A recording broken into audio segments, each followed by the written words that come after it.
Welcome wrestling fans to the Pro Wrestle Machine.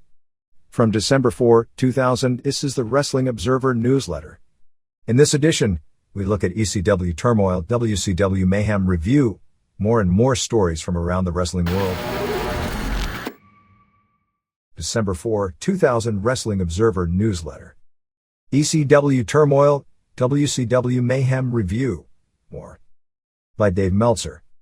With just days before its next pay-per-view, Extreme Championship Wrestling is in a state of turmoil to the extent that Paul Heyman at first didn't want to even announce a card because he doesn't know what wrestlers would appear. After many, if not most of the wrestlers and employees missed another check, putting them 6 weeks behind on pay, and with the Texas house shows officially canceled, the company only has 3 shows left on the books and a crew of panicked talent and an almost complete lack of trust among the talent toward Heyman. The house shows scheduled for December 8th and December 9th in Dallas and Houston were canceled. At first, word was spread that the cancellation was because some of the talent booked themselves on an indie show in Fort Worth on December 7th, bookings that the local promotion, XSE, claimed Heyman pulled Steve Corino, Sandman, Yoshihiro Tajiri and Mikey Whipwreck from this past week, which somehow caused a Dallas cancellation. However, the Texas shows had been on the verge of being canceled for several weeks, as noted in the past 2 weeks' observers, before the official decision was made this past week. Several wrestlers involved were furious at what they believed was an attempt to place the blame on the wrestlers themselves for the dates being canceled. Bronco Bull promoter Ray Compton said he was notified by Steve Carl at ECW that the shows were being canceled due to financial problems in the company. With the cancellation, there will be no shows between the December 3rd pay-per-view date at the Hammerstein Ballroom in New York and a December 15th added date at the 800-seat Elks Lodge in Queens, which will feature the Dudleys, and be a high-ticket price event in order to try and catch up on bills, which was originally December 21st but moved up 1 week because ECW would have had nothing for TV on December 22nd. The only other show on the books is December 23rd at the ECW Arena. There is a pay-per-view on the schedule for January 7th, but there is no building booked and no new house shows are on the schedule. ECW hasn't run a show since November 11th in Poughkeepsie, New York. With no shows, it was at one point for air dates December 9th, December 16th, and December 23rd. Because of station deadlines, it would be impossible for the December 21st Queens show to be shipped out in time for stations that weekend. They would have to be all from the pay-per-view, meaning most of the pay-per-view would be available for free on television, which would have been bad for future pay-per-view business. The syndication network in recent weeks has continued to weaken, and while Heyman has continued to tell wrestlers about negotiations with Fox and USA Network, the confidence in him being able to make these deals lessens as each week goes by. Ultimately, it is closing on a strong television deal more than anything else makes the difference between a company that would be able to continue at a major league level, or one that barely survives, or at worst, doesn't survive at all. Heyman has said he will give some of his contracted wrestlers the right to negotiate with either WWF or WCW. At press time, the latest wrestler expected to leave imminently is Jerry Lynn, who the WWF has expressed interest in. At press time, WWF officials, who have made it clear they won't negotiate with any ECW talent without Heyman's blessing, not wanting to hurt him in his struggle for survival, had not heard from Heyman about him allowing WWF to sign Lynn or anyone else directly, but had heard from intermediaries that Heyman wouldn't stand in Lynn's way. There had been no serious negotiations with Lynn, although they were expected to talk at the SmackDown tapings in Minneapolis on November 28th. The expectation is they could make a deal for Lynn, and perhaps design it with a signing bonus to help Lynn out of his pressing financial problems. Even though Heyman is behind paying everyone, it is believed only Rob Tchaikovsky, Van Dam, has filed an official contract breach and his status in the company remains questionable. He has not quit, but is at an impasse where he wants his back pay, and it is believed Heyman won't be able to afford it, and without an economic change in company fortunes, won't be able to afford his salary, but the two sides are still talking. Van Dam on his website, after first dismissing stories of him having any problems 1 week earlier, said, "I am owed a lot of money. A lot of guys are really concerned because the shows have been canceled the last couple weeks. There's a lot of speculation going on right now. There are also some good things that are noteworthy with ECW. Paul told me that he's talking to Fox as well as USA. Farm Club is supposed to be airing an ECW video every week. That's a little positive. As of today, I am definitely an employee with ECW and I haven't spoken with anybody else. The outlook from right now is somewhat questionable. Whenever I'm working for somebody, I'm there 110%, so as of now I'm still with ECW and I definitely hope to see it take off. I wasn't able to see November to remember. From what I've heard, they didn't mention Rob Van Dam once time during the pay-per-view. If that's true, then that may say something about ECW's outlook and their predictions for the future. By next week, I will most likely be able to give a little bit more solid information on the status of myself, my employment, the company, and everything. Right now my tongue is being held for protective reasons. Right now there is a lot of business talk going on that, until we see the outcome of that, there are certain things that I could say that can and will be used against me. Translated, he's owed money and wants it. He doesn't know if he's going to get it. Until he knows, his status is up in the air. If he had his choice, he'd get his money and stay. If not, then he has to make a hard decision of what to do next. At press time, Van Dam was not scheduled to appear on the pay-per-view. A story was spread that Van Dam suffered a knee injury filming the movie weeks ago, which may or may not be true. What is known is that any injury, which Van Dam himself denied, has nothing to do with whether or not he'll appear on the pay-per-view, because Heyman was still considering where he would put Van Dam on the show should Van Dam agree to do the show well after word of the injury got out. Heyman himself has privately admitted the need to scale back on salaries, and the reality of keeping the company alive with 3 to 5 wrestlers that would be under contract, probably at the $75,000 to $100,000 range, with the rest of the crew working on a per-show basis for anywhere from $75 to $200 per night, using wrestlers who mainly have other regular jobs and would be brought in for weekends, as much of his undercard crew already is. House shows would probably be limited, probably more in the Northeast to save on trans. WWF has expressed interest in sending talent that isn't being used to Northeastern house shows. The 5 key contracted wrestlers Heyman won't let go if he has his way would most likely be Pete Polacco, Justin Credible, Steve Corino, Terry Guerin, Rhino, Yoshihiro Tajiri, and Francisco Pantoja Islas, Super Crazy. Tom Laughlin, Tommy Dreamer, would, unless he wanted to leave, always have a spot, more as Heyman's right-hand man and continue to wrestle, but would probably not be one of the people the company in the ring was built around. All are either top workers or people Heyman sees great potential in, and all range in age from 25 to 27 except Tajiri, 30. Besides Van Dam and Lynn, also absent from that list would include James Fullington, Sandman, Scott Anton, and John Watson, Mikey Whipwreck, of contracted guys. The rest of the crew was largely working on nightly deals to begin with. However, most of the wrestlers in that group of 5 are also unhappy about the situation. It was believed that both Tajiri and Pantoja would work the pay-per-view but quit at the show if they didn't get their money owed. WWF has expressed interest in using Tajiri should that happen, and certainly WCW could do far worse than hiring both Tajiri and Crazy. Corino, who has a 5-year-old and is broke from being behind in pay, is obviously upset by how things have gone down. Polacco feels trapped, as he's broke, has a wife and a baby, and his credit cards are just about maxed out, and hasn't been given the okay to look elsewhere. He hasn't filed for a breach because his contract gives Heyman 90 days to make good on any money owed after a filing of a breach before the contract can be legally broken, and his feeling is that if he files, he won't get any money for 90 days, and simply can't afford that. He's also upset because he was led to believe his contract, when signing it, would give him full family medical coverage, which Heyman had told wrestlers he would be the first promoter to offer, but Heyman never came through, and he was out thousands of dollars without medical coverage when his wife recently gave birth. It is known that Tajiri, Crazy, and Polacco were all considering missing the pay-per-view, but it is believed at press time they would be there. Polacco said that if legally he would be able to leave, he would, but it's not something he can think about because legally he can't, so his only decision is to hold on and hope. He noted that the time off has done his body good and that when he was getting paid, he considered ECW a tremendous job because of the weekend schedule and one that he'd loved to do for several years. I made 6 figures working 2 to 3 nights per week and it was great. That's why I signed a 5-year deal. If I was getting paid what I was told, there wouldn't be a problem in the world. If I don't get a check, I don't know what I can do. If they shut off my American Express card, I won't even be able to rent a car to go on the road. I've dipped into all my mutual funds to make ends meet. We were supposed to have gotten health insurance in his contact. I'm in the hole tens of thousands of dollars because of having a baby. In my opinion, I don't have another choice. If I filed for a breach, I can see Paul not paying me anything. My parents don't have any money.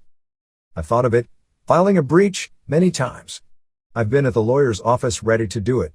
But what do I do if he sits me down for 90 days and doesn't pay me? At press time, Scott Hall had not agreed to work any future dates with ECW after making headlines of his own with his latest arrest and auto accident on November 22. Hall, 42, was supposed to pick up his children for Thanksgiving weekend custody after winning partial custody in a messy hearing. His wife told friends that she was waiting at their meeting spot and saw him drive by and not stop. Later she got a call from his lawyer saying because of him being in an auto accident, he wouldn't be able to get the children. Hall was driving on the wrong side of the road in Sanford, Florida when he crashed and totaled his car. He was not seriously injured in the accident and was said to have been abusive to a paramedic attending to the accident. When he was tested some 3+ hours after the accident in the Seminole County Sheriff's Office, his blood alcohol percentage was 0.27, more than triple the legal limit in Florida of 0.08. That number is scary because it was 3 hours after the accident. About 20 minutes later, a second test came up at 0.26. When Hall worked for ECW 2 weeks ago, reports are he was straight the entire weekend and was taking pills that made him vomit if he were to consume any alcohol. The accident was reminiscent of yet another auto accident on Thanksgiving of 1988 and have caused many of his closest friends to feel that no matter what is said and done, he's an unavoidable tragedy waiting to happen. Heyman had considered bringing Hall on the show unannounced, which would mean it would have no effect on the buy rate, although realistically the days of a big star popping a buy rate unless it's the return of Austin are over, doing a run-in after the title match main event to set up something with Credible for the future, who he had expressed interest in working with. Heyman said that the incident didn't change his ideas on using Hall if Hall were to agree to do the show, although the accident is believed to have killed for the time being any chances of Hall getting in with WWF or WCW. Heyman was considering Corino versus Credible for the ECW title as the main event, or a three-way if Lynn were to appear, and possibly involving Sandman, if he were to appear. At press time, Heyman was going under the assumption it was a three-way and considered it a lock that Lynn would appear because the WWF would want him to fulfill hit commitments before leaving. FBI versus Danny During and Roadkill and Tommy Dreamer versus CW, Anderson and Christian York and Joey Matthews versus Simon Diamond and Swinger, Rhino versus Spike Dudley and Crazy and a partner against Tajiri and Whipwreck round out the announced card.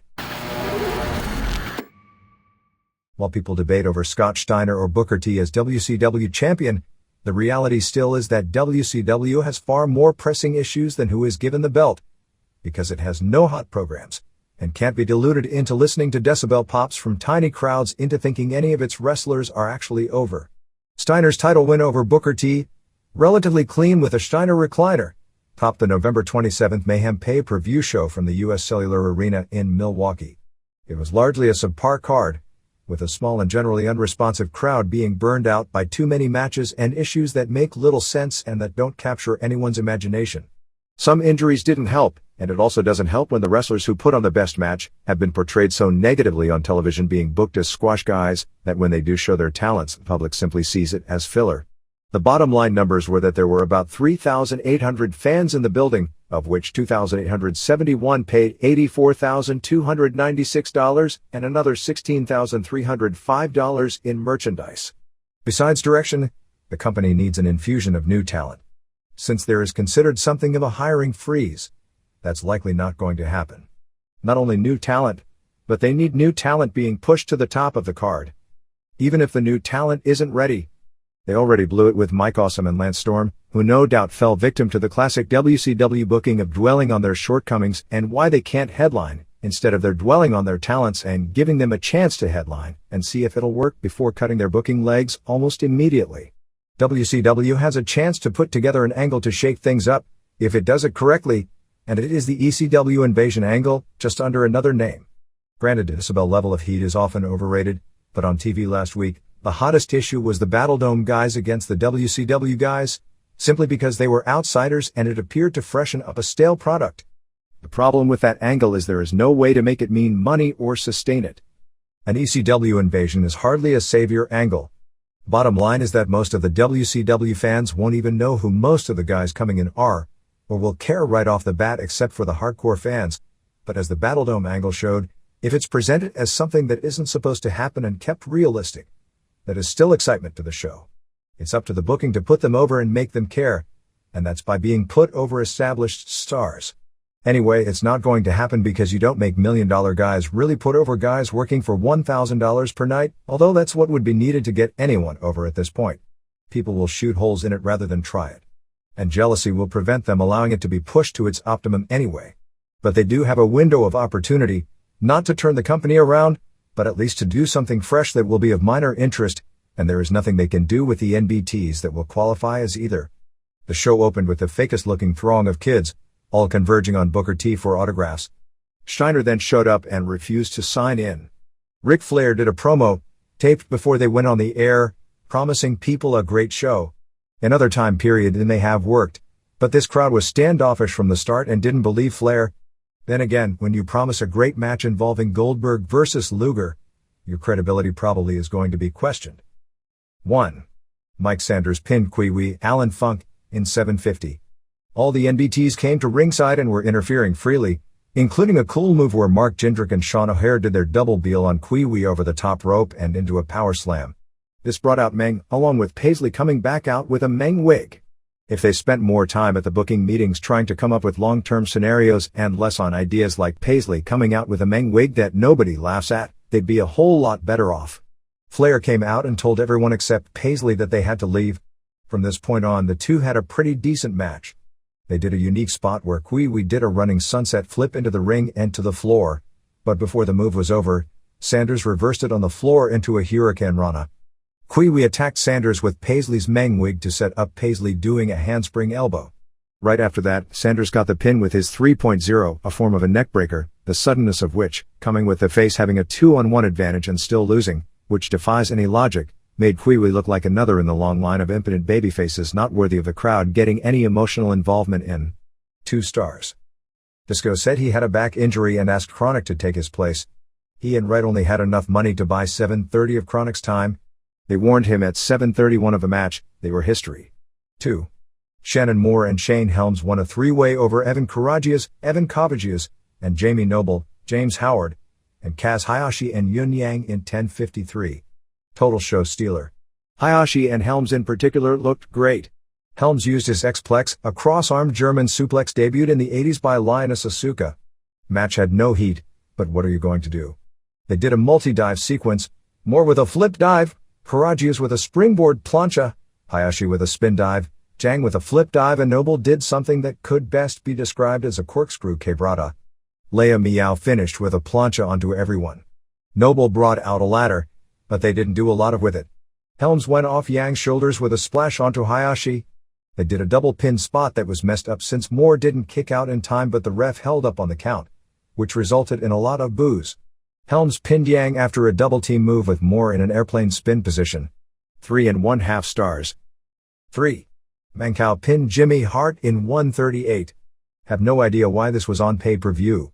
Hart came out claiming the old broken ankle trick and then attacked Mancow with the cast. All of Mancow's guys hit the ring. In the first match, Flair had decreed no outside interference, but the announcers explained this match was non-sanctioned. 3 Count came out and made a babyface-like save for Hart. Mancow got the cast and hit Hart with it for the pin. Dud. 4. Crowbar, Chris Ford, retained the hardcore title in a 3-way over Reno, Rick Cornell, and Big Vito, Vito Lo Grasso, in 750.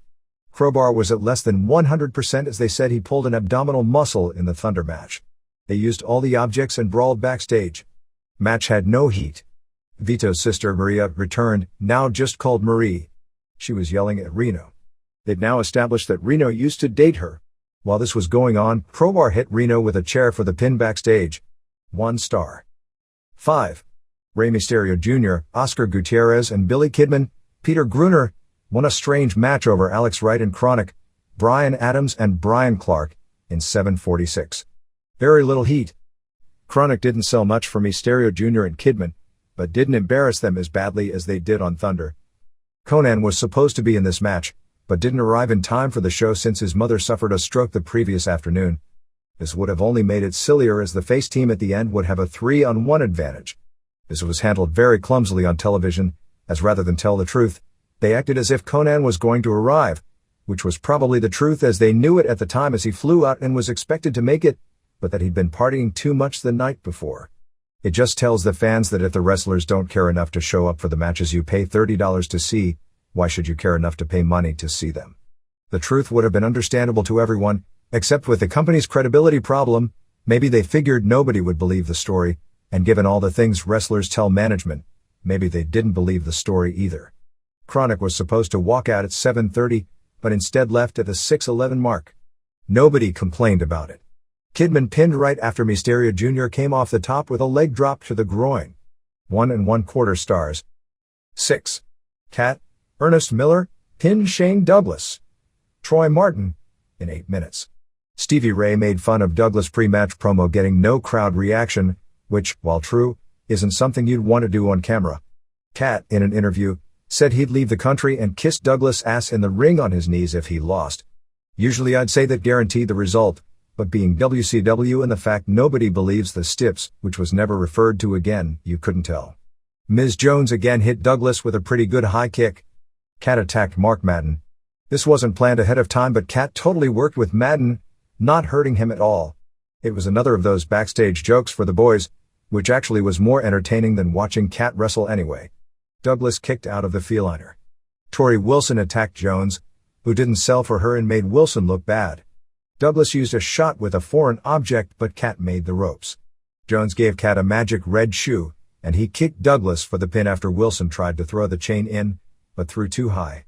1¼ stars. They did a spoof on the Blood Runs Cold promo when Eric Bischoff brought in Glacier. The announcers all made fun of it, since they are reintroducing Ray Lloyd as a bumbling superhero character. 7. Bam Bam Bigelow, Scott Bigelow, pinned Sergeant Awal, Jerry Toot, in 5:41. Earlier in the show, Bigelow attacked Mike Awesome as a storyline reason because Awesome couldn't wrestle due to a shoulder injury, believed to be a AC joint tear. Awesome did want to work the show, but it was felt it would be better for him not to. Dead match. Bigelow got the pin using the greetings, but Awal's head never even came close to contact. Bigelow then collapsed, doing a spoof on the Paul Orndorff deal from the Fall Brawl pay-per-view. Nobody, and I mean nobody, bought that Bigelow was really injured even though they tried to sell it as serious. Dud. 8. General Rection Bill DeMott regained the U.S. title from Lance Storm, Lance Evers in 6:25. Storm was working with a tear around his ribs, and was supposed to stay out of action for at least 2 weeks. He aggravated the injury taking a power slam. The match was disappointing for these two. Nothing wrong with it, but it was hurt due to the lack of crowd heat. Bigelow on a stretcher in a neck brace suddenly recovered to attack Rection before the match and give Storm the early edge. Storm worked on Rection's knee most of the way. Lots of heat on Major Guns, who is legit unhappy about being in the heel role, so she really doesn't work it. First time Rection went up for the moonsault, Guns scooped his leg and he was crotched. Came back later with a moonsault to get the pin and the title. 3/4 star. 9. Jeff Jarrett pinned Buff Bagwell, Marcus Bagwell, in 11:10. Before the match, Bagwell got the master plan to destroy Jarrett's guitar. This was technically the second best match on the show, but hurt because there was no heat. Jarrett in particular did a great job of carrying the match, and they went back and forth with good moves and near falls. Bagwell used a double-arm DDT but missed a blockbuster. Bagwell hit a swinging DDT for a near fall. After a ref bump, Bagwell did a DDT onto a chair, while actually badly missing the chair, for a near fall. Jarrett rolled through on a crossbody for another near fall. Bagwell used a reverse DDT for a near fall. After all this, Jarrett went under the ring to get the guitar and used it, with debris flying everywhere somehow unbeknownst to the ref, to get the pin. 2¾ stars. 10. Kevin Nash and Diamond Dallas Page, Paige Falkenberg, won the WCW tag titles from Sean Stasiak, Sean Stepich, and Chuck Palumbo in 14:55. Fans chanted loudly for Scott Hall. To get around the nobody at ringside, the NBTs all came out as security after telling Doug Dillinger to go home. Flair and Dillinger came out to boot them out. Sanders got to stay because he had a manager's license. This proceeded to stall out 6 minutes before the match got started. Pretty quickly, Stasiak gave DDP a DDT and they worked on him. Page totally carried the match, selling and making comebacks to keep people into it. The hot tag spot was kind of messed up, but Nash gave Palumbo and Stasiak high kicks. Stevie Ray continued to mysteriously put over Palumbo in his commentary. Speaking of him in doing a 3-hour pay-per-view, you really get it hammered home about the commentary on these shows. Nash power-bombed Stasiak while DDP gave Palumbo the diamond cutter. Sanders broke up the pin, but then DDP gave Sanders a diamond cutter and Nash covered Stasiak again, and that powerbomb knocks them out forever as the title changed hands. Fans popped as good as they were going to on this night for the switch. 2¼ stars. 11. Bill Goldberg pinned Lex Luger, Larry Fole, in 5:53. Really bad. They've got the streak up to 20 wins somehow. When he came into the ring on Nitro the next night it was 25. so he went from 14 to 25 with just one win. I think he now gets wins every night WCW doesn't present wrestling shows, and wins on pay-per-view count as 5 bonus wins. I think they've been playing Scrabble or something. If you notice, nobody believes the stake, cares about the streak or brings the banners regarding the streak like they did the first time. Reason? Because the first time, people thought the number was legit, and as soon as after 100, they started making up numbers, nobody cared. This was scary because this probably had the least heat of any Goldberg match ever. He got a polite reaction coming out, but nothing once the bell sounded. Luger stinks, so that doesn't exactly help matters. Goldberg speared both Mickey J and Luger, then gave Luger a jackhammer, and ref Marcus Johnson ran in to count the fall. Dud. 12. Steiner, Scott Reach Steiner, won the WCW title from Booker T. Booker Huffman in 13-10 in a cage match with a straitjacket. Fans seemed to like Steiner more than Booker. At the beginning of the match, Booker was looking for something under the ring. No heat. T used a missile dropkick for a near fall. Steiner seemed to get tired. Booker looked good in the ring, but Steiner was not at his usual level. He looks way too big and it affects his moving badly. Booker got the straitjacket on Steiner and hit him with 2 chair shots to the head. Steiner then ripped his way out of it in a total babyface spot. Steiner made a comeback and put Booker in the recliner, but Booker made the ropes. Booker came back with his urinage, but covered too slow and Steiner kicked out. Steiner made a comeback, hitting Booker with a chair, gave him a full Nelson drop and put him in the recliner. They did the deal where Booker passed out in pain, rather than submitted, and ref Charles Robinson signaled for the bell and the title change, which naturally got a face pop. Steiner, after winning the title, destroyed both of Booker's knees with chair shots. WCW sure knows how to kill babyfaces when the same move, chair shot, that the heel overcomes, the face can't overcome. Stevie Ray tried to save face for his brother, claiming it was a heel ref signaling for the bell too soon, which made no sense since Booker sold it as if he was done. 2 stars. Yoshihiro Momoda, the oldest son of Rikidozan, and a former pro wrestler with All Japan and current business manager with Pro Wrestling Noah, passed away at 7:50 p.m. on November 22 from liver cancer at the age of 54. Momoda is the older brother of Mitsuo Momoda, a mid-card comedy worker with the group. He had been involved in the pro wrestling industry since the early 70s and wrestled for 9 years, from 1978 through 1987, in both Japan and the United States as Yoshi Momoda, never as more than a prelim wrestler inside the ring. He worked behind the scenes with All Japan virtually his entire adult life before being one of the key behind-the-scenes figures to make the switch over to this group. He passed away at the Shinamachi Keio Hospital in Tokyo and was buried on November 28 at the Ikegami Hamonji Temple, which is the same place as his father was buried. It's something of a famous burial ground in Japan because it's where the Rikidozan statue is located. Over the years, as a symbolic deal, wrestlers who have lost a key match will go to the Rikidozan statue as inspiration to make a comeback. A non-public ceremony took place on November 27 at the gravesite near the statue of his father, with about 500 people bringing together the heads of both Pro Wrestling Noah and rival All Japan officers, including Motoko Baba as well as Dick Bayer. A second public ceremony with another 300 the next day included Seiji Sakaguchi and Tatsumi Fujinami of New Japan, Shinya Kojikawa of Big Japan, and indie wrestlers like Tarzan Goto, Koki Kitahara, and Shoji Nakamaki. He had liver problems for several months, first being hospitalized in late August, and went into a coma on November 20th. Momoda, born March 15, 1946 in Kyoto, is actually, as far as in-ring wrestling, best known by the oldest generation of pro wrestling fans for his involvement in the angle leading to the November 9, 1962 match with Rikidozan vs. Yukon Moose Kalak. It was the first injury angle Rikidozan ever booked, as Kalak injured his shoulder and Ricky stayed out of action for 8 weeks to build up the match. The gimmick was that son Yoshi, then 16, was playing high school football at the time, and presented his father with football shoulder pads as protection to go into the ring with for the international title match with Kalak. That match saw it build that because his right shoulder was injured, Ricky couldn't use his famous chops, so basically did nothing for 2 straight falls but kicked the hell out of Kalak.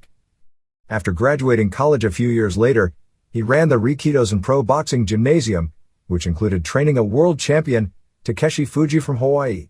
He got started in the pro wrestling business in 1972 when Shohei Baba formed All Japan Pro Wrestling, starting as a road manager and became a cult favorite as a ring announcer.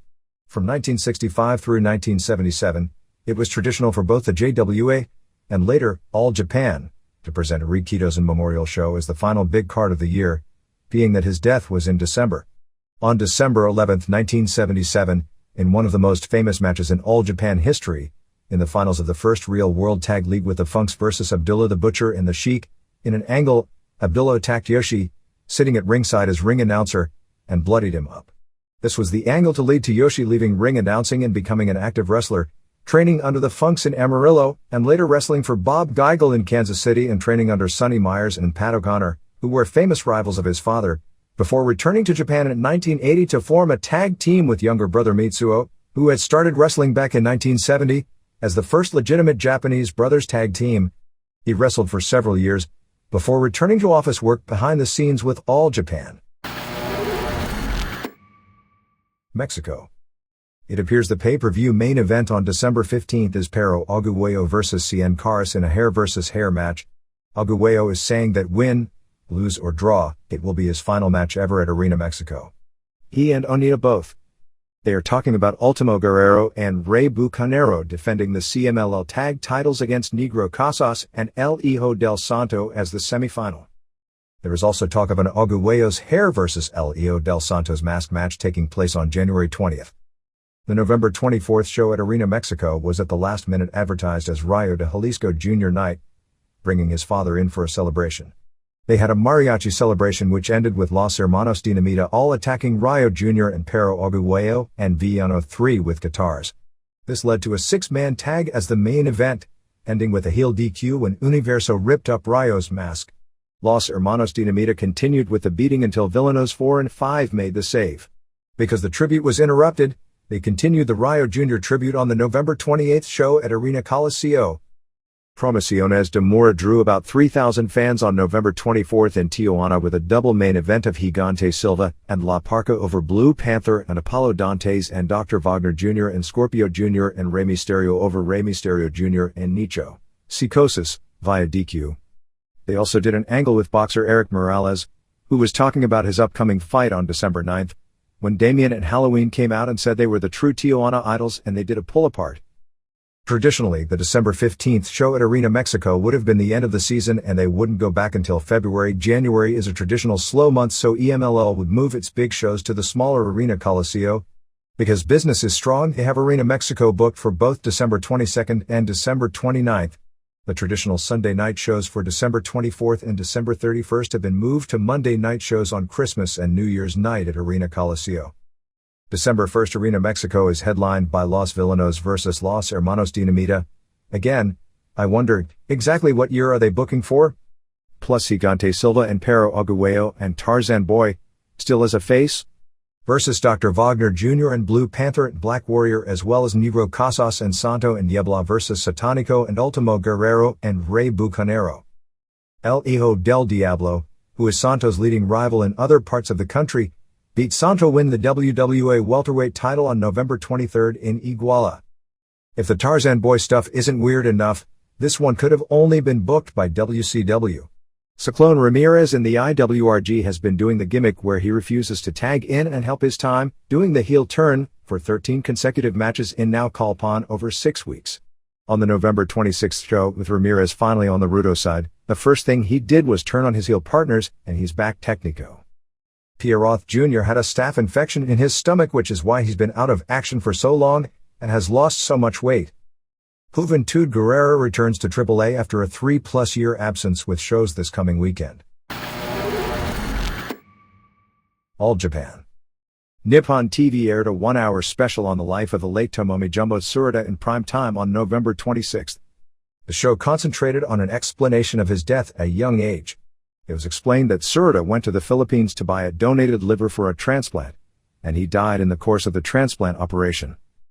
In the tag team tournament, on November 22nd in Kochi, Barry and Kendall Windham handed Steve Williams and Mike Rotundo their first defeat in 11:56 when Windham pinned Rotundo. This would have been a pretty big match if it was held in 1989. Masafuchi and Toshiaki Kawada went to a 30-minute draw with Jim Steele and Mike Barton.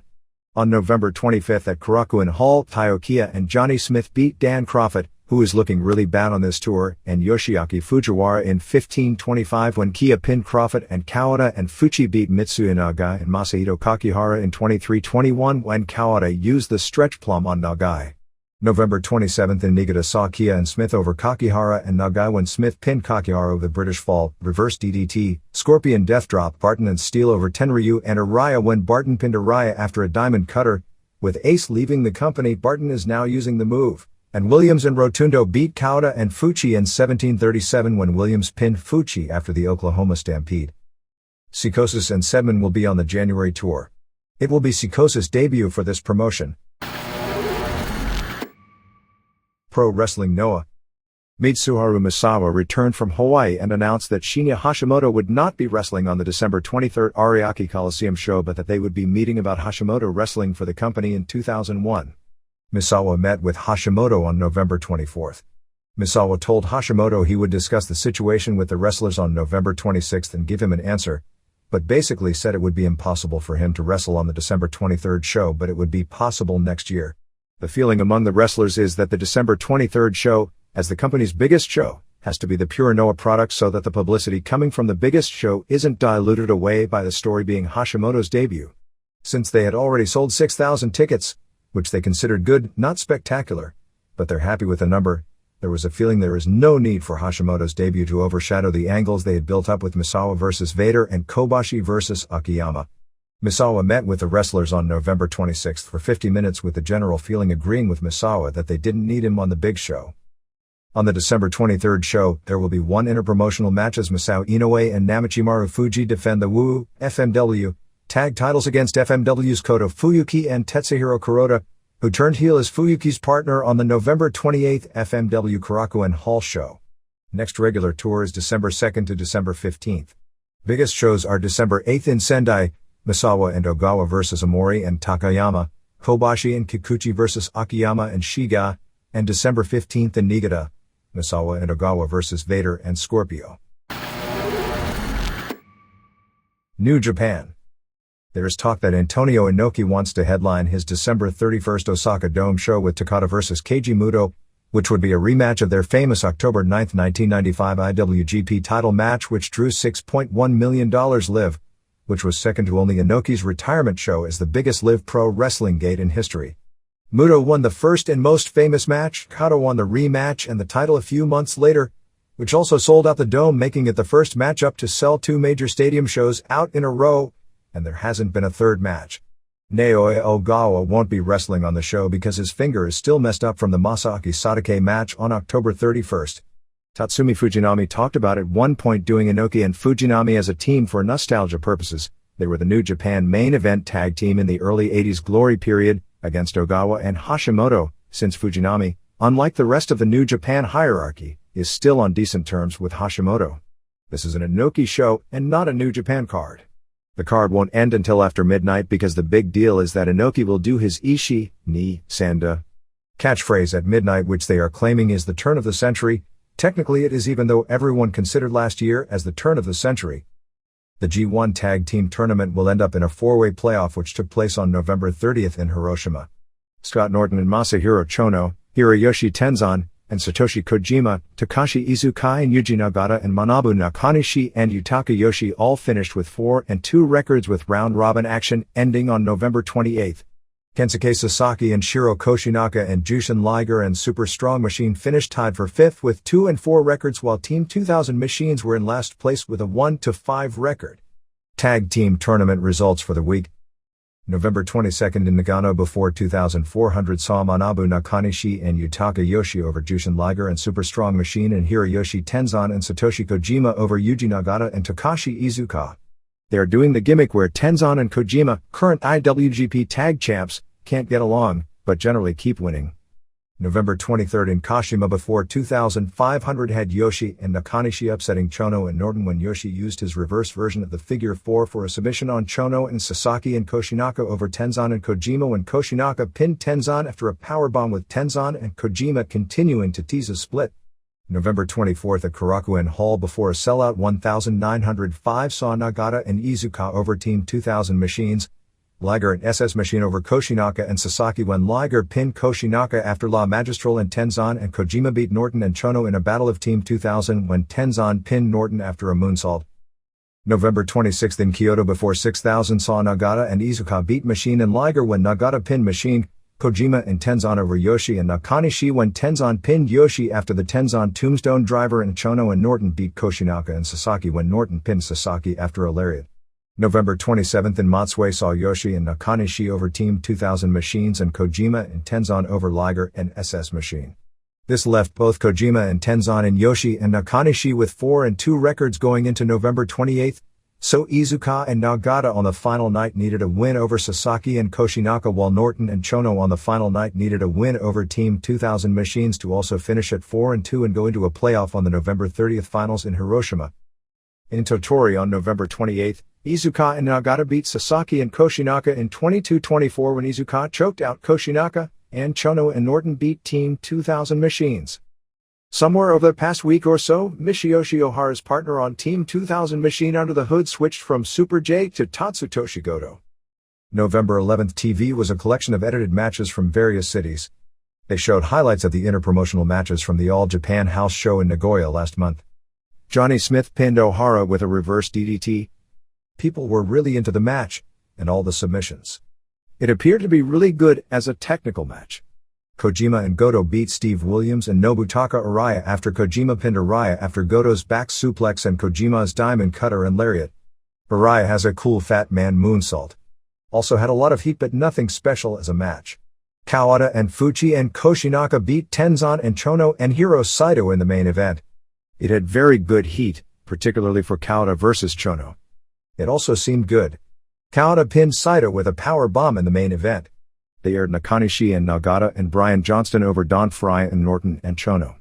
Match never really got going. Finish was a surprise as Johnston pinned Frye clean after a judo throw.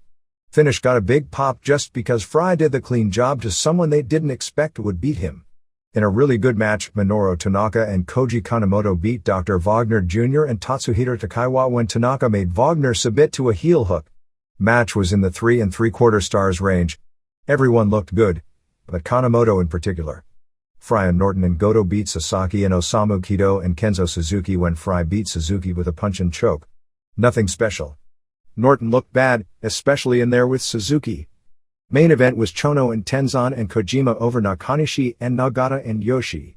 This had a lot of Kojima versus Nagata, so that stuff was really good. Decent for a main event, but no more than 3 stars, ending with Tenzan pinning Yoshi after a diving headbutt. The last 7 minutes aired of a match that went 17-42. November 18th TV show opened with the best TV match in several weeks. Kanemoto beat Liger in match to determine the #1 contender for the IWGP Junior title. Match picked up at 10 minutes and fans were really into it at that point and turned into an excellent match. Liger got near falls with a fisherman buster and a Liger bomb. Kanemoto made the big comeback with his belly-to-belly and got a near submission with a standing ankle lock. Kanemoto then did an awesome martial arts series of kicks and chops, ending with a hard knee to the chin and a moonsault for a near fall. Kanemoto finally won in 16:45 with a heel hook. 4 stars. Super Strong Machine pinned Team 2000 Machine in 4:11. Match was joined 2 minutes in. Machine went to unmask Team Machine, who got frustrated with his mask moving, and took his mask off revealing, shock of shocks, Goto. At this point another Machine was on the ramp. Don't know who it was, but it wasn't Sakuraba, a joke, since Sakuraba used the Strong Machine mask coming to the ring for the Hoist Gracie match. SS Machine used a machine suplex and diving headbutt for the win, 1 star. Not much, but crowd was into it and it was a whole lot better than their previous match. Tanaka beat Takaiwa to win the IWGP Junior title. Match was nothing compared to the Liger Kanemoto match. They joined at 7 minutes in and it built to a good match, ending with Tanaka going from an armbar to a form of a leg lock for a submission, 3 stars. Chono and Norton and Frye beat Yoshi and Johnston and Nakanishi in 17:21. Match was joined 10 minutes. Bad match, but not awful. It's real sad when you're relying on Nakanishi for the work rate. Finish was pretty straightforward, Chono getting the SDF on Yoshi but Yoshi made the ropes, and then Chono pinned Yoshi after 2 Yakuza kicks. 1 star. Main saw Sasaki pin Nagata after a Northern Lights bomb in 13:55. Match joined in at 5 minutes. It was very stiff as far as hard chops and kicks back and forth. Crowd heat wasn't there as nobody believed Nagata would win, and they were right, so the crowd didn't buy his submissions. 2¼ stars. Other Japan notes. Bracketing was announced for the December 22nd second round of the Rings King of Kings tournament at Osaka Furitsu Gym. Matches are Bobby Hoffman vs. Joop Kasteel, which is two big guys who are strikers, Lee Hasdell vs. Folk Han, which matches a good kickboxer against an aging submission legend, Tom Sauer vs. Andrei Kopylov, which puts a young striker against an aging submission guy, Alexander Ferreira vs. Hiromitsu Kanehara, Ricardo Arona, a very impressive 200-pounder versus Yemelyanenko Fedor of Russia, Ilyukhin Mikhail vs. Tsuyoshi Kosaka. Both have remained with the group from its working days as two of the best pro wrestlers in the group all the way to its current shooting days. Carlos Barreto vs. Christopher Hazaman. Barreto is probably one of the favorites in the tournament, and Bitsaje Amiran vs. Yoshihisa Yamamoto. Akira Maeda announced that he wanted to put together a rings show in Russia next year, and would be meeting with Alexander Karelin, who he wrestled in 1999, to try and be an entree to signing Russian Olympic stars to appear on that show. The LLPW's L1 show at Tokyo Yoyogi Gym was something of a bomb with only about 1,000 paid for the show. They were building the Layla Ali vs. Shinobu Kandori angle, which could have been too much of a risk, being the matches were shoots, and you can never predict a shoot, although in the main event if it had been a shoot, Kandori would have been the heavy favorite. Kandori's main event opponent was Yumiko Hata. The match went back and forth, and with two pro wrestlers involved, with Hata even getting a mount at one point, ending with Kandori getting an armbar submission in 7:50. After the match, Kandori and Ali did their angle. Ali said she would fight Kandori in a boxing match but not a mixed match, but Kandori brought up her father's match against Antonio Inoki and even over the PA said that Ali wanted the match to be a work but Inoki was the one who wanted it to be a shoot. Ali invited Kandori to the United States for the March 20th match where she faces the daughter of Joe Frazier, Muhammad Ali's most famous career rival, and Kandori agreed. It was reported that LLPW paid Ali $95,000 just to do this angle, which if it's true, is totally insane. Other bouts on the show, which were all likely shoots except for the main event which was a work shoot, involving pro wrestlers saw LLPW's Mizuki Endo bleed terribly in losing to Irma Herhoff of the Netherlands before the doctor stopped the match. Yoko Takahashi of JD beat Sylvia Frunefelt, an 18-year-old karate fighter from the Netherlands with an armbar, and LLPW President Rumi Kazama lost to 21-year-old karate fighter Tama Rudu of Germany in 21:30 and Kazama was crying in the ring after losing. All Japan women ran the same gym the next night and packed it with 4,026 headline, a cage match with Kaoru Ito and Momoi Nakanishi and Nani Takahashi beating Atsuko Mita and Mima Shimoda and Kumiko Maekawa in 22:12 when Ito did a double foot stomp off the top of the cage onto Maekawa and escaped the door. They also had two LLPW vs. AJW matches, splitting bouts. LLPW's Eagle Sawai and Takako Inoue beat Ko Nomi and Tomoko Watanabe, while in the big one, Manami Toyota and Hata of AJW beat Kandori and Norio Tadano when Toyota pinned Tadano with the Japanese Ocean Cyclone suplex in 17:26.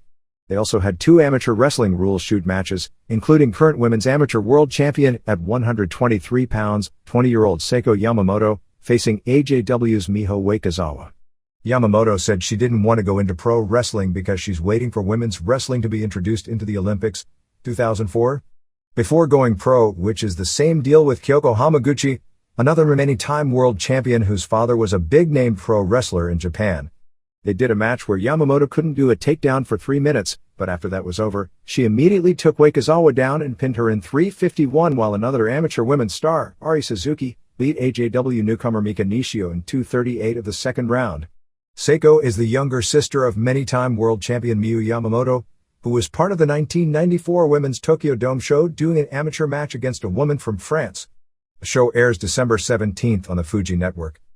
Battle Arts also had an impressive turnout of about 3,500 at the Tokyo Komazawa Olympic Park Gym on November 26th using some Pride grapplers. Kazunari Murakami headlined against Battle Arts president Yuki Ishikawa, putting Ishikawa over with a choke sleeper. In a battle of Pride wrestlers, Alexander Otsuka beat Giant Ochiai. Ochiai did pretty good in his first pro wrestling match and got a big pop copying the Funk spinning toe hold. Otsuka won with a Boston Crab, and then Pride president Naoto Morishita came to ringside to declare him the winner and Ochiai demanded a rematch on Pride. Tiger Mask pinned Naoki Sano while Katsumi Yujiro won the independent junior title over former K1 fighter Naoyuki Taira. Another Pride fighter, Daijiro Matsui, won an undercard match. More signs of a business fallout in Japan. JWP over the weekend announced it was suspending operations until the end of the year, with the canceling of shows being blamed on inability to sell tickets. There is some question as to whether they'll even reopen next year.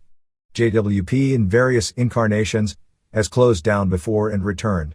The company had been basically dead since Devil Masami and Dynamite Kansai left for GIA. They had tried an inter-promotional feud with AJW earlier in the year, but it never went anywhere. It is believed some of the wrestlers will try and hook up with AJW.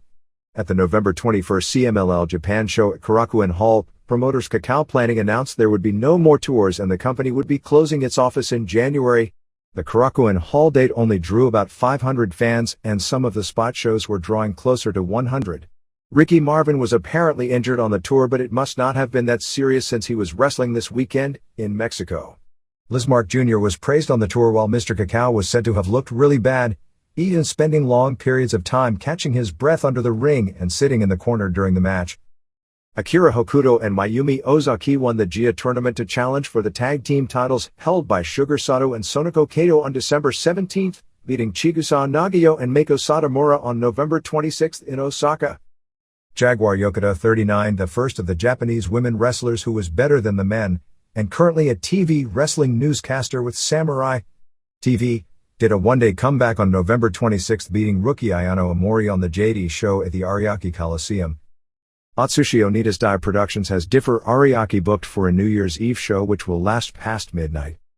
FMW ran Korakuen Hall, drawing the worst crowd in the history of the company in that building as the legit crowd was only 500 fans, on November 28th, with Hayabusa, who's the biggest draw, not appearing. Hayabusa was a big draw among women, and there were basically no women in the crowd. The casual wrestling fans don't understand the attempts at doing American storylines as well. The headline was a three-way dance with Kentaro Kanemura and Koto Fuyuki versus Masato Tanaka and Tetsuhiro Kuroda versus Geto and Jado, ending when Kuroda turning on Tanaka, which wound up with Tanaka getting pinned by his own partner, which makes no sense, and then Geto and Jado helping Tanaka to set up a six-man. While all this was going on, Riki Fuji showed up in the dark nude. Tomoaki Honma regained the Big Japan Death Match title beating John Zandig on the company's big show on November 23rd at Yokohama Bunka Gym. Here and there.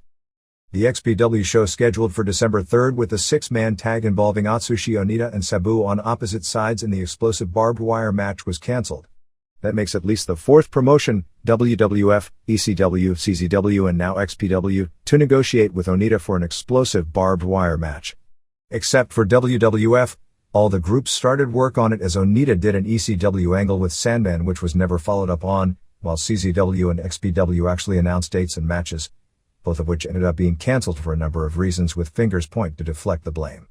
With CZW they blamed the commission when the promoters never even got the permits and they actually ran a show that night in New Jersey for the ticket holders, and the reality is the show had no advance and they didn't get it approved, but Pennsylvania doesn't regulate the content of wrestling, so the stories about the commission shutting them down over the content of the match were a cover.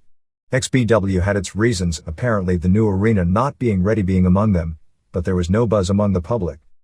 Hombre Dinamita, TNT aka Savio Vega, won the Bruiser Brody Memorial Cup on November 23rd in Carolina, Puerto Rico. When Dinamita was first getting his big break in the WWC, he and Brody often worked as tag team partners. The show drew about 800 fans and the reports were that it wasn't that good, with a lot of weird eliminations and gimmicks, and no blood or Brody-style brawling. Dinamita won a four-way in the finals over Payne, who had eliminated among others, Steve Corino, Yoshihiro Tajiri and Ricky Banderas. Tajiri had beaten Banderas earlier in the tournament, but since Banderas got to the ropes at the finish, they did an angle where the commission ordered Banderas back into the main event right at the start of the match. Midian, Super Crazy and Taka Michinoku worked the show but weren't in the tournament. Val Venis and Tommy Dreamer were both no-shows. Venis was said to have been a miscommunication, since he was also booked on December 17th and assumed because of the second booking that the Thanksgiving show had been cancelled. Dreamer had legit transportation problems as his flight was overbooked and he was bumped. Even though the tournament matches were billed as no DQ, Huracan Castillo Jr., Sarux La Momia, Joe Cruz, and Victor the Bodyguard worked a three-way which saw all three counted out and eliminated. They were setting up an IWA World Champ versus ECW World Champ feud since IWA Champ Shane was eliminated when he was attacked with a chair by Corino as he was in the ring waiting for Venice. This built to an IWA Champ versus ECW Champ on November 25th in Trujillo Alto, which drew 1,200, which Shane won via DQ when Banderas interfered and Dinamita made the save. In the save, Dinamita accidentally kicked Shane, so they'll probably start a program with the two of them. Castillo won an elimination match on the show to become the group's first hardcore champion, and is now being billed as Hardcore Castillo. They are interested in bringing the ECW wrestlers back for the weekend of December 14th to 17th, since ECW isn't running any shows that week. Another interesting name on the show was the original Super Medico from Puerto Rico, who was late 70s and early 80s WWF jobber Jose Estrada, the father of Jose Jr. that was one of the Boricuas. With ECW not running many shows, I'd expect Crazy and Tajiri to be working here more regularly as they started a program with Crazy challenging Sean Hill for the junior title. The next major show is December 17th with Rikishi, Venice and Steven Richards from WWF, and Corino and the Baldies from ECW. In the WWC, the Universal title had been held up since October 14th between Carly Colon and Kurt Hennig and was settled with Colon winning on November 25th in Carolina, Puerto Rico, before 1,500 fans, in a match where the oldest son of Colon put up his career. Horace Hogan has agreed to come in as the next challenger starting on December 14th. In the interim, Steve Dahl is in working with Carly Colon. Invader Ike, now well into his 50s, holds the Puerto Rican title, and Barry and Kendall Windham, who are currently in Japan, hold the tag titles. Dutch Mantle is the booker and doing a feud with ancient veteran Victor Jovica. Trailer Park Trash from OVW won the WWC Junior title from Black Boy on the same show. Ron and Don Harris were brought in over the weekend, as was One Man Gang. Ron rushed back home before the end of the weekend tour.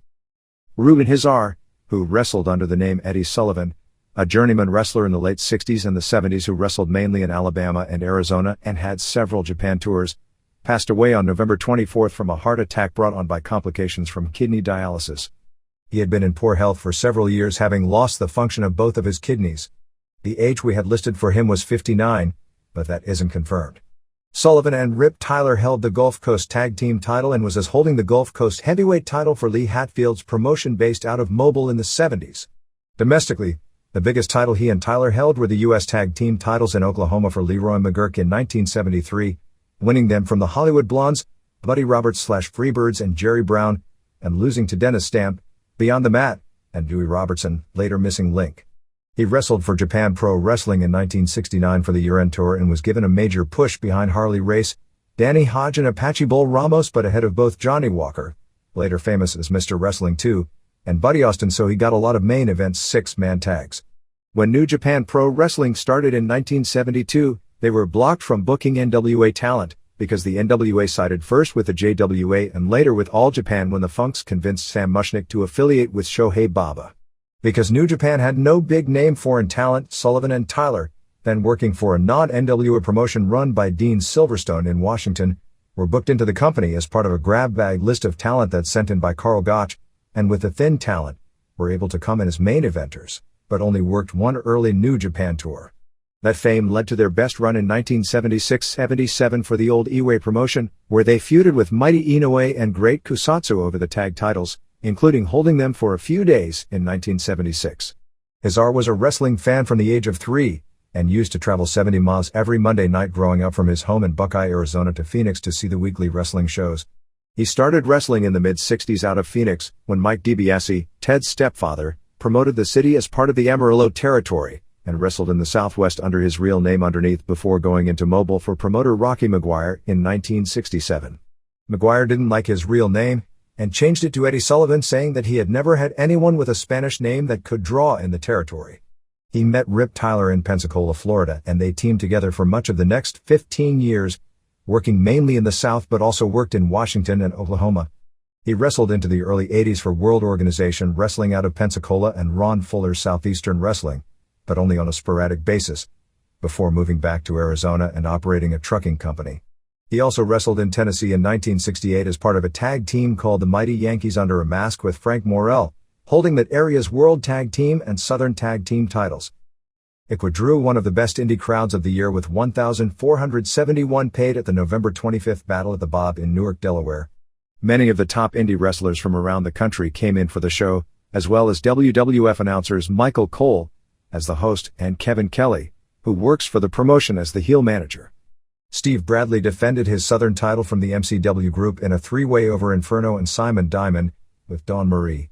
They aired a taped message from Scotty 2 Hottie talking about his days in the Ecw. They inducted 19-year-old Jeff Peterson, who is battling cancer, into the Ecw Hall of Fame. J.J. Johnston turned on Peterson during the induction. Christopher Daniels beat Reckless Youth. Also on the show included Russ and Charlie Haas in their area final indie date before starting with the WWF in the Memphis promotion, as well as Lou Albano working as a babyface manager. MMA. Although this has not been announced in Japan, the best bet for Frank Shamrock's opponent on the K1 Grand Prix show on December 10th at the Tokyo Dome is Elvis Sanosik from Australia. The show has already sold out all the actual seats weeks in advance, for a combination year-end tournament and a memorial show for Andy Hug. It was announced this week they will be selling so many standing room tickets in order to break the all-time record of 70,000 in the building set on the New Japan and Noki retirement show on April 4, 1998. I don't know how legit you could ever put that many people in the building, but that's the story going around as a way to honor Hug and make this a memorable show. Hickson Gracie is scheduled to be in Japan virtually the entire month of December to negotiate with TV Tokyo producer Naoaki Yoshimura for a Tokyo Dome match next year against Naoya Ogawa. Complete UFC pay-per-view lineup for December 16th at Differ Ariake. US air date is December 22nd. Is Tito Ortiz vs Yuki Kondo for the UFC middleweight title. Pat Miletic vs Kenichi Yamamoto for UFC lightweight title. Matt Lindland, 2000 Olympic silver medalist in Greco-Roman at 167. Versus Yoji Angio. Fabiano Iha vs Daiyu Takase. Evan Tanner vs Lance Gibson. Matt Hughes vs Dennis Hallman and Chuck Little vs Jeff Monson. The match that was cancelled from the Atlantic City UFC because of Monson's CAT scan result. None of these matches on paper seem to have any booking logic, but it's the typical UFC kind of lineup. Sometimes the fights are good. Sometimes they're not. They usually don't build up much of anything. Pride added Jaldo Oliveira of Brazil vs Carlos Newton of Canada. Wanderlei Silva vs Gilbert Yvel and Akira Shoji vs Allen goes officially to the December 23rd show in Saitama. Nobuhiko Takada is now saying that he wants a rematch with Royce Gracie in February and would then retire from Pride. Black Belt magazine named Ken Shamrock its 2000 Full Contact Fighter of the Year, which went heavily criticized in the fight community. From a business standpoint, putting Shamrock on the cover because of his WWF and early UFC notoriety probably was the best bet for selling magazines. But to take his in-ring success for the year ahead of either Sakuraba or Coleman is pretty much impossible to justify. ECW. There was a brief bit of USA Network exposure on November 24th in the FarmClub.com show, which ECW has a business relationship with. They aired a video of a Kid Cash vs Easy Money match during the show, and there is said to be a deal to make it a weekly part of the show. WCW. Absolutely nothing new on the management front. All the rumors regarding Bischoff picked up steam this past week, although no word of anything close to a deal. Jerry Jarrett had an interview and was offered a full-time job running the company, but because of his business commitments, he wanted a job only as a consultant. Lots of the speculation was that if Bischoff ran the company, that they would tape TV weekly from Las Vegas. Years back, Bischoff wanted to use Vegas as the permanent site for Nitro, but it never got done.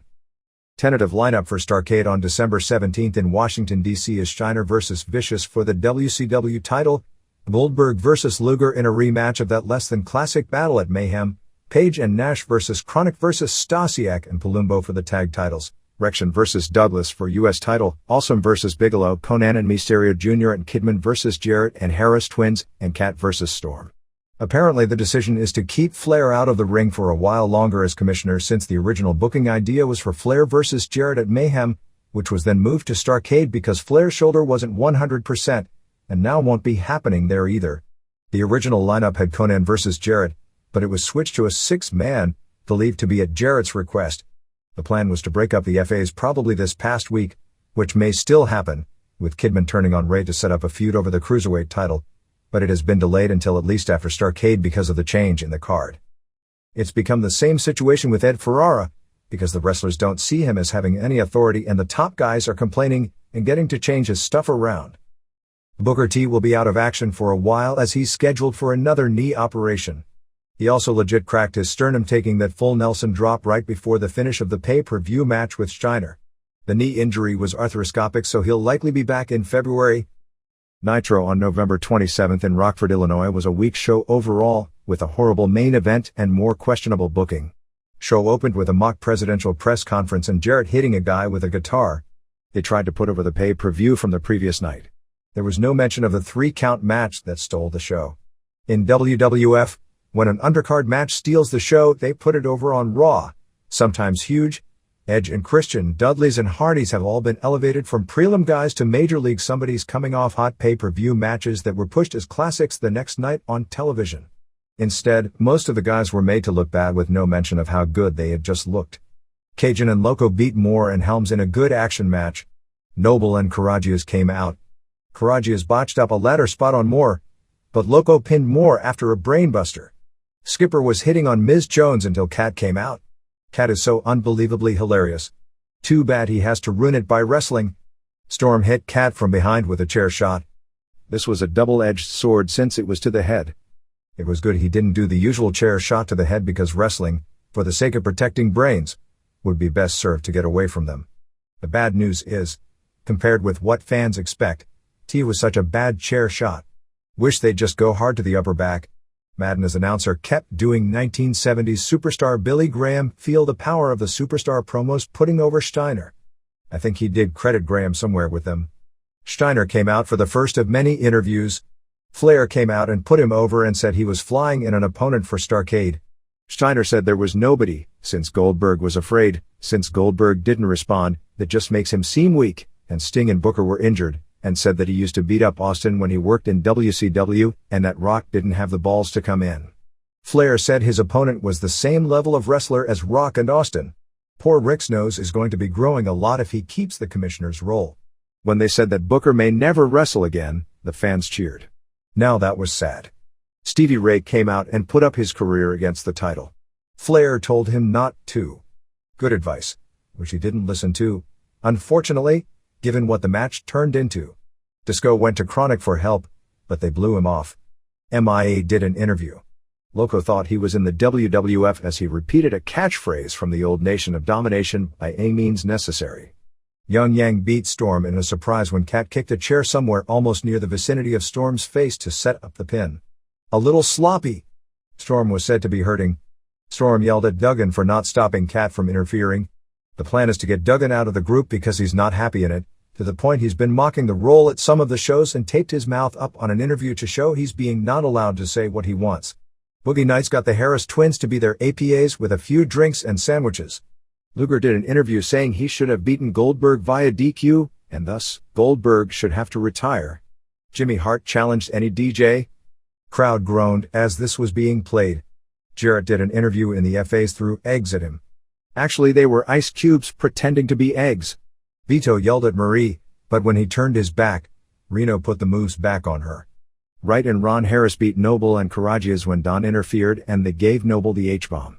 Another blood runs cold promo while the announcers talked about how stupid the company has been in another production glitch, when there actually wasn't one. Flair said that he watched the tape and that Luger pulled the ref into the path of Goldberg's spear, and that Luger should be DQ'd. But since he believes in winners and losers, that the pin would stand. He then ordered a rematch for Starrcade. After that horrible first match, DDP and Nash did an interview where they tried to get the company over by spending the interview leading the crowd in chants for Hall. There was even more heat than usual about this behind the scenes, given it was that afternoon when the word reached everyone about Hall getting another DUI and crashing another car, meaning the company would have to be absolute fools to bring him in. Everyone had been warned not to talk about Hall, nor was anyone allowed to even acknowledge all the Hall chants. DDP and Nash just made the company look like fools, and it's that lack of discipline since we know they won't get punished that guarantees the company goes nowhere. Do you think McMahon would allow unscripted Triple H to do a live promo on Raw telling everyone to bring signs and chant to bring Hall back? I mean, if McMahon had already decided to not use him, Madden probably figuring that it was safe because they'd have to punish Nash, which nobody has the guts to do, joined in. Hall was over like crazy. I think Page was just doing it because he needed the rub something fierce because fans weren't accepting him as Nash's partner because they'd been conditioned to only one Hall. NBTs came out to the Wolfpack music and DDP and Nash joked it was the only way they can get a pop. Page and Nash beat O'Haire and Jindrak via DQ in a title match. O'Haire did a backflip off the ropes. The guy is so agile for his size, it's amazing. Page did the cutter on Jindrak but Sanders pulled the ref out. Stasiak hit Nash with a bat and Palumbo and Reno came out as well. They beat down DDP and Nash and Stasiak and Palumbo left with the belts. Goldberg squashed Reno in 138. Luger hit Goldberg with several chair shots, which Goldberg sold, and racked Goldberg after the match. Rection pinned Bigelow to keep the U.S. title with a moonsault. Bigelow set up a table, but a wall took the table away. Steiner went to the limo to find who his opponent was, but it was Flair's limo with a bunch of women. Steiner beat up M.I. Smooth. Mysterio Jr. beat Jarrett via DQ.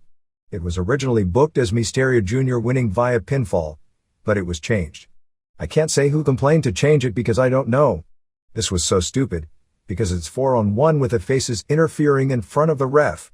Against all odds, Jarrett still constantly had Mysterio Jr. destroyed and ready to be pinned except the FAs would break up the count. They didn't work together as well as you'd think considering these are two of the better wrestlers in the company. Jarrett hit Mysterio Jr. with an awesome guitar shot as he was springboarding off the ropes for a DQ. It was funny that the FAs kept interfering, and then Jarrett is the one DQ'd, but it just made the FAs look so incompetent that they can't even get a win with a 4-on-1 edge and made Jarrett such a face. Steiner beat Ray with the recliner in 6:52. The story of the match was good as far as leading to it, Big Brother going for revenge, putting his career up. Too bad they had the match. Ray was so ungodly awful and the fans knew it. The longer it went, the more Ray blew up and the worse it got. Midaja interfered, leading to the recliner finish. Sid popped out of the curtain as the Starrcade opponent just as the show went off the air. Thunder Taped afterwards opened with a Flair promo announcing Steiner vs. Bagwell as the main event and introduced Sid, who got a pretty decent pop and looked huge. Sid did a bad promo, telling the story about April when Bischoff and Russo came back and he was the world champion and he had to give the belt back for no reason as the cover story for his getting the Starrcade shot. At least in that regard, it does make sense. He talked a lot about Bischoff in the interview. Young Dragons beat Storm and Skipper when Cat came out and also stopped Duggan from interfering. Luger beat Smiley with a rack. Goldberg came out and chased Luger out of the building. Crowbar kept the hardcore title beating David Flair. Stacy Keibler was there and David saw her. A good indication that Russo may not be brought back is that the latest plan is for it to be a fake pregnancy to get Keibler back on TV and out of the angle. Rection vs. Douglas was just a storyline way to write Torrie Wilson out of the promotion. They did a fake injury angle with Wilson and stopped the match. Jarrett and Harris twins beat FAs when Jarrett hit Kidman with a guitar shot. Said to be not very good. A wall beat Bigelow in a tables match when Awesome interfered. Steiner beat Bagwell with the recliner to keep the title. Sid came out for a stare down on the ramp with Steiner to end the show. Bagwell threw a major fit backstage, said to be reminiscent of Steiner at his worst, basically screaming at everyone that he didn't care if they fired him or not and screaming about how stupid everyone in the company was, mainly mad at production. There was supposed to be a spot in his match where Sid's face and voice would appear on the screen, Steiner would be distracted, and Bagwell would get a near fall with a schoolboy. They were out there waiting to do the spot but production never got the image of Sid on the screen, so Bagwell lost clean without his near fall spot. Add Larry Zbyszko to the list of those cut from the announcing corps. Bobby Heenan will be under contract until something like December 28th, but won't at this point be appearing on any more broadcasts. Goldberg was on the O'Reilly Factor on FNN on November 28th. Nothing much to the brief interview other than O'Reilly asking him if he uses steroids and Goldberg saying no. Notes on Vampiro from Wrestling Observer Live on November 28th. He claimed to have suffered 17 concussions including 3 over Halloween Havoc weekend. He said it was recommended that he never wrestle again, but talked as if he would have to sit out 6 to 8 months, but would definitely wrestle with JCW and hope to wrestle in the WWF. He started on November 28th on tour with ICP playing bass guitar on a tour that began in Cleveland. Violent J claimed Vampiro would earn twice as much in music as he did with WCW and that he had a 5-record deal. Vampiro was critical of Vince Russo, but said things he had said previously about Terry Taylor were just him telling a joke, and that Taylor had always helped him out. He noted in the Havoc match where he was injured taking the powerbomb against Awesome, that the finish was supposed to be the powerbomb off the top, but it was supposed to be through a table to cushion the bump, but when he looked for his table under the ring, he couldn't find one. More on Lenita Erickson. She wasn't an original member of the group Vixen, but was associated with the group, and in another group called Hell's Bells with some of the original members of Vixen. She spent a lot of time around the Winnipeg club scene and released a CD, which included a song written by Paul Stanley of Kiss. Disco's back injury ended up being a badly sprained low back but not a bulging disc. He's supposed to be out 3 to 4 weeks. Tori Wilson has been told that when her 90-day cycles are over, that her contract is going to be dropped. Wilson was making in the $200,000 to $250,000 range, and I believe closer to the former than the latter. With the exception of Lenita Erickson, all the women as WCW are now down to $52,000, and Wilson would be able to keep her job if she'd agreed to that range. She turned down far better offers than that en route to signing her current deal. She could contact WWF because she's got the potential to be a major star with the WWF marketing. She's been encouraged by Billy Kidman, who she now lives with, to go to WWF. The belief is that she would stay with WCW with a compromise offer, but not at $52,000. The spoof on the Blood Runs Cold promo on the pay-per-view is because Ray Glacier Lloyd is returning, rather than sign somebody like, say, Yoshihiro Tajiri or Jerry Lynn, who can improve the product quality. Instead are looking to bring a guy in because they have an idea of doing a geeky superhero spoof heel playing that ultra 70s babyface. Elizabeth was at the pay-per-view in Milwaukee, but I'm not sure that anything could be read into that. The speculation backstage, due to changing of characters, Filthy Animals breakup, etc., was that Vince Russo is now thought to not be coming back. House show scheduled tentatively for the early part of next year has only 2 house shows in January, a January 7th date in La Crosse, Wisconsin, and a January 21st date in Columbia, South Carolina at the Tiny Township Auditorium. The pay-per-view will be January 14th in Indianapolis, and the TV taping dates will be January 8th in St. Paul at the Xcel Energy Arena, January 15th in Fort Wayne, Indiana, January 22nd in Winston-Salem, North Carolina, and January 29th in Baltimore. For February, there are also 2 house shows, February 11th in Baton Rouge and February 25th in Lake Charles, Louisiana. The pay-per-view is February 18th in Nashville. TV dates are February 5th in Tupelo, Mississippi, February 12th in Biloxi, Mississippi, February 19th in Huntsville, Alabama, and February 26th in New Orleans. So as you can see, the entire month of February is all southeastern markets to cut back on trans. The Battledome angle appears to be done. It was only for November sweeps for both shows and obviously didn't help WCW in the ratings, even if the November 20th angle was probably the most heated thing on the entire show. They were scheduled for November 27th, but there was a dispute regarding money. Apparently WCW was paying for the wrestlers to appear on Battledome. Since it was Bischoff's idea for the segments, Battledome apparently wanted WCW to pay for the trans of the Battledome guys to the WCW shows as well, including paying for first-class tickets and rental cars. WCW, in its cost-cutting mode, wanted Battledome to pay its own guys trans, and when Battledome wouldn't do it, they canceled the final appearance. Battledome promoted the feud better, and actually not only on this past weekend show gave a history, but did a better job getting over Page, Cat, Rick Steiner and Bagwell than WCW has done. The angle apparently ended with T-Money laying out Rick Steiner, although no wrestling fans will ever know it. There are some in the company who want to bring the guys back in when Battledome finishes its season, so the producers of that show won't have creative input into the angles and bring them in as their own talent. In yet another example of quality control, on the NWA Worldwide shows in syndication that aired on November 18th, they were already announcing Palumbo and Stasiak vs. DDP and Nash for the WCW tag titles for the pay-per-view. Palumbo and Stasiak weren't scheduled to win the titles until 2 days later, and that same night was when Nash was going to introduce DDP as his mystery partner. The not long-awaited Tough Man match hyped so well on Thunder, where they talked about the match, but never gave when it would actually take place, with Bob Sapp vs. William Refrigerator Perry aired on November 24th on the FX show. Sapp, who weighed 320, won the match that was said to have been terrible with Perry, who would be close to 40 and has been out of competition for many years, weighing in at 422 pounds. Jarrett's wife gave birth a few weeks late, but everything was fine with the delivery. That was the reason Jarrett missed the European shows. Nitro on November 27th in Rockford, Illinois drew 3,282 fans, which was 2,538 paying $78,207. WWF. For the Armageddon pay-per-view, The top 2 matches, at least as of press time, were set as a 6-man Inside the Hell in the Cell with the WWF title at stake, with Angle, Rikishi, Triple H, Rock, Austin and Undertaker plus Gunn versus Benoit for the IC title. In a Pro Wrestling Torch interview, Vince McMahon said that Viacom was the main stumbling block in wanting to purchase WCW. He said, "At the last minute, there was a snag with Viacom. Originally Viacom gave us the green light and indicated to us that the price to us, in essence, would not be severe.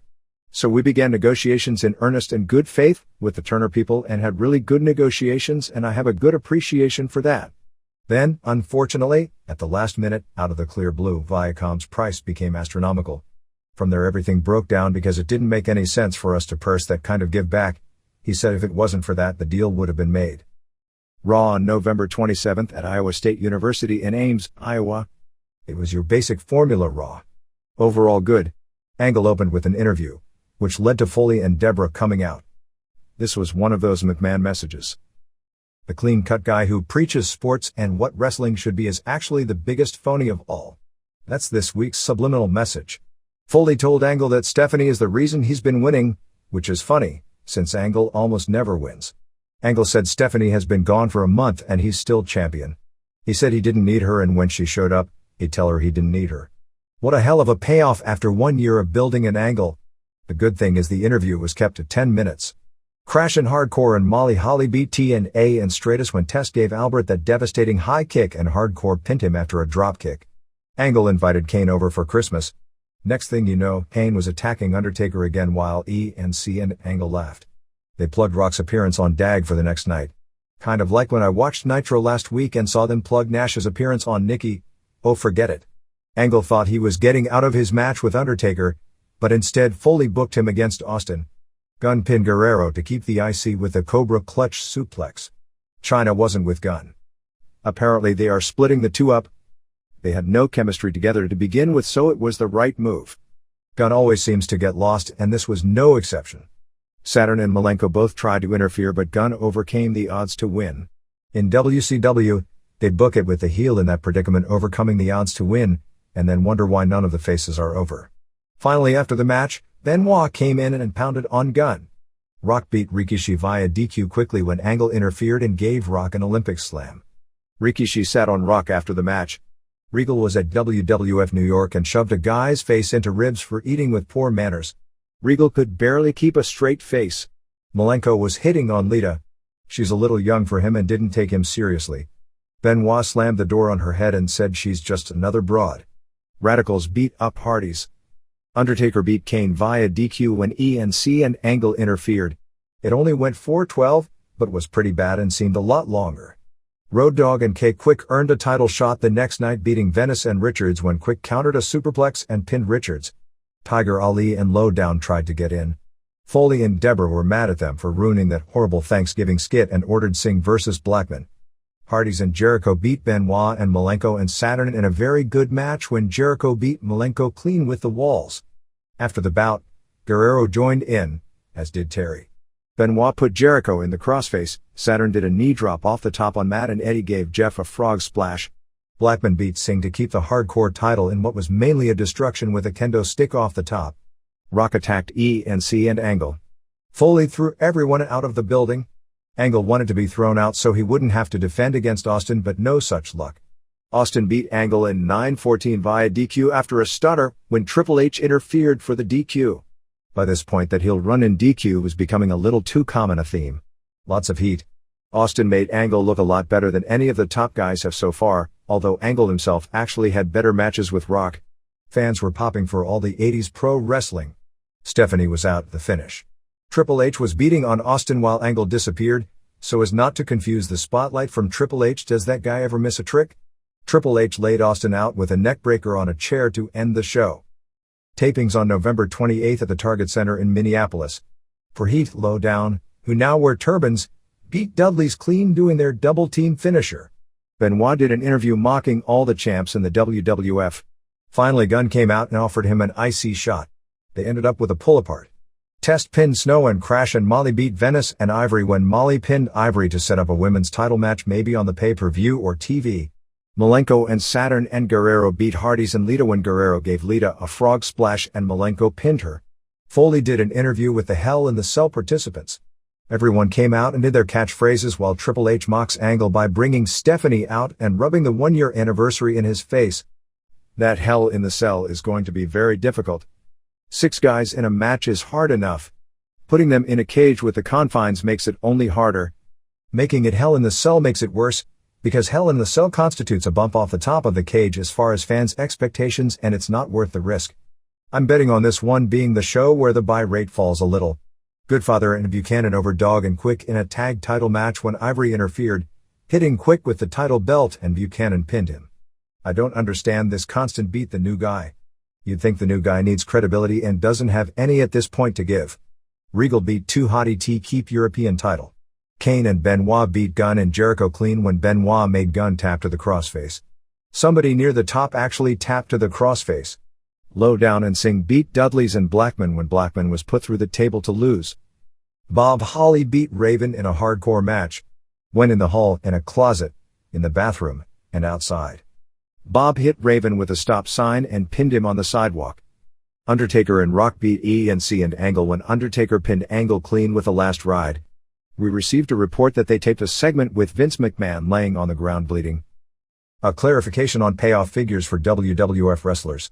It is believed the total money paid to performers this year in the WWF will be in the $60 million range, which would be about 14% of the total company gross, which figures to be in the $420 million range. On a pure percentage basis, that number would be slightly higher than 2 years ago, 12% estimated, but as far as money itself, it has almost doubled over the past 2 years just as revenue has almost doubled over the past 2 years. Some notes form the Ross report. Taz and Jim Ross will be doing the play-by-play of the December 2nd Sheffield, England pay-per-view show. Mick Foley's book ended up selling 700,000 copies while Dwayne Johnson's sold 675,000. Considering that Johnson is far more of a celebrity than Foley, it just goes to show that quality of the product and word of mouth accounts for a little. Maybe only a little. He also wrote that if Eric Angle signs a developmental deal, he'd be sent to OVW. The situation with Angle's older brother, who I believe is 33 and has been a local bodybuilding champion, is he's working full-time as a fitness trainer and to go into pro wrestling. He'd have to probably give that up or at least cut down on it. Some SmackDown notes for Thanksgiving. Gunn vs. Guerrero IC title change was a good match. I'm still trying to figure out why they call Gunn the best athlete in the WWF. Angle won a gold medal. Farouk was a legit Heisman Trophy candidate, granted, it was 20 years ago, but still, he really was. Benoit is one of the greatest in-ring performers this business has ever seen, and Guerrero and Malenko aren't that far behind. Gunn is an average wrestler who has been blowing up in the ring since his return, who is pushed mainly because he's tall, blonde and has a good physique with no sports credentials I'm aware of past college rodeo. He didn't exactly win the Olympic decathlon. I'm totally perplexed. And why would Sho Funaki bring Kung Pao chicken to a Thanksgiving dinner? It's one thing to stereotype. It's another to get the stereotype from another part of the world. Somebody should look at a globe and see just how far China is from Japan. It's also funny to hear them complain about the carriage of TNN. As of this month, TNN is in 78.7 million homes while MTV is in 77.0 million. For most of last year, USA was in 77.2 to 79 million homes. Growing as the year went on, it's probably at around the 79.5 million mark today. This was the weakest SmackDown episode in a while, probably because the Thanksgiving skits got progressively worse with the predictable food fight finish. Molly Holly vs. Trish Stratus was a lot better than anyone had the right to expect. Overall, it wasn't a bad show, but it was below the level SmackDown usually reaches. The saddest thing is the show drove home once again that it appears WWF isn't learning anything from 90s wrestling history. Every company that wouldn't allow the young wrestlers to break into the upper echelon and replace the established stars on top, because the nature of this business is it needs something fresh, and wrestlers, like musical acts, get stale and have to, for marketing reasons, get replaced on top even if the replacements are not as well-rounded as performers as the people they are replacing. From All Japan to All Japan Women to New Japan to WCW, every one of these companies went down because they either didn't create new stars, or they wouldn't let the new stars they created get the credibility to break out of the pack, and thus the key players remained on top for too long and retarded the progress of those coming up. What makes watching this happen so sad is we all saw it, and all predicted it in WCW, and we're starting to see it again. WWF usually corrects its mistakes, unlike WCW, which just goes down the same destructive paths with no correction. It's even more surprising that this most basic of errors is continuing, especially from a company that did so well through creation of new stars and giving them that credibility as legit top guys, but then isn't using the new creations to make future stars. One thing about WWF is that they do straighten out mistakes very quickly most of the time.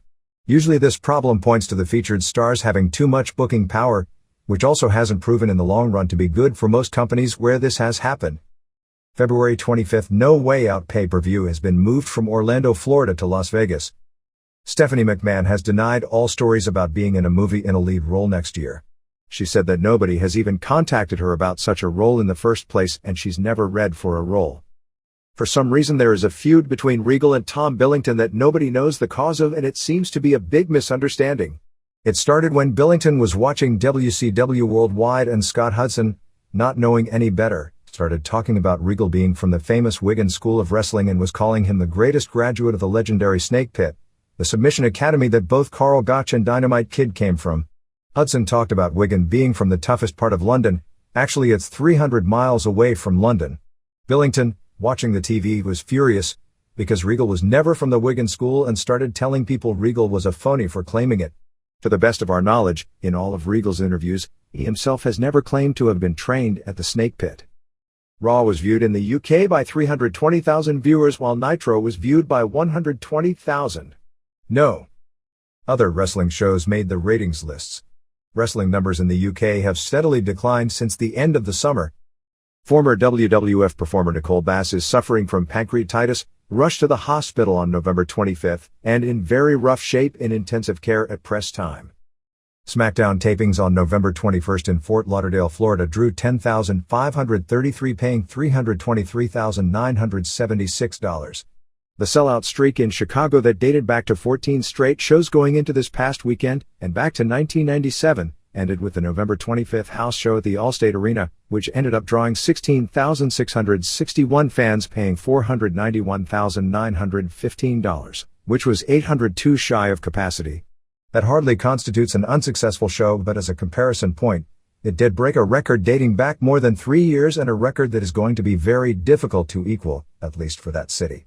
Chicago was the hottest city in the country for wrestling for the past several years. WWF is hotter in New York, but the other companies have never had big-time success in New York except for WCW's first show or two at Nassau before the novelty wore off, whereas everyone at one point was doing great in Chicago. But ECW didn't draw well for the pay-per-view and WCW drew well for WCW, but not well for running the United Center for Nitro a few weeks back.